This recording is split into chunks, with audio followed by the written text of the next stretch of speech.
ব্যর্থতা সবার জীবনেই আছে। ব্যর্থতা একটি স্বাভাবিক ব্যাপার।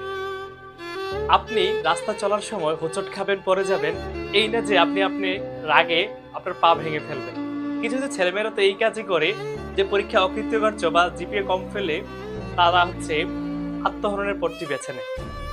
তো এই কথাটি আমি বিশ্ববিদ্যালয়ের ক্ষেত্রে যদি বলি যে জিপিএ নিয়ে চিন্তা, আমি একটি টাইটেল দিয়েছি আজকে যে আমি কি ডিউতে চান্স পাবো।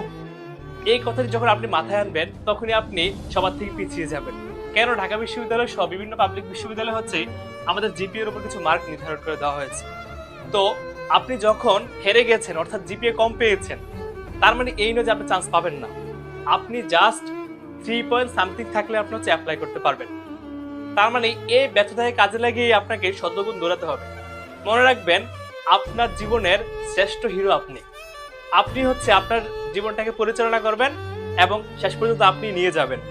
জাস্ট টিচার এবং কোচিং গুলো হচ্ছে আপনাকে গাইড দিয়ে যাবে। তো হেরে গিয়ে নয়, নিজের সর্বোচ্চটুকু দিয়ে, আবারও বলছি, নিজের মধ্যে আগুন জ্বালিয়ে দিন, যে নিয়ে বসে পড়ুন পড়ার মধ্যে, যতক্ষণ না পর্যন্ত আপনার যে টার্গেটটি আছে, আপনার যে লক্ষ্য আছে, ওই লক্ষ্যে পৌঁছতে না পারেন। আমি আবারও বলছি, এটা আপনার স্বপ্ন নয়, আপনার পিতামাতার স্বপ্ন, আপনার সমাজের স্বপ্ন, আপনার দেশের স্বপ্ন। আপনি দেশের একটা নির্মাতা এবং দেশের একটা স্বপ্ন হবেন। ঠিক আছে? তো আজকে থেকে আর বসে নয়, আপনি যে টার্গেটটি আপনি নিয়েছেন এডমিশনের শেষ দিন পর্যন্ত লড়ে যান। ফলাফল কি হবে আপনার দেখার দরকার নেই।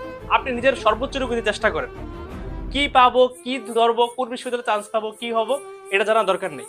যতটুকু করার দরকার নিজের সর্বোচ্চ রক্তবিন্দু দিয়ে। যখন যুদ্ধক্ষেত্রে আমরা যাই তখন দেখি কি সৈনিকরা তার দেশ বাঁচানোর জন্য সর্বোচ্চটুকু দিয়ে চেষ্টা করে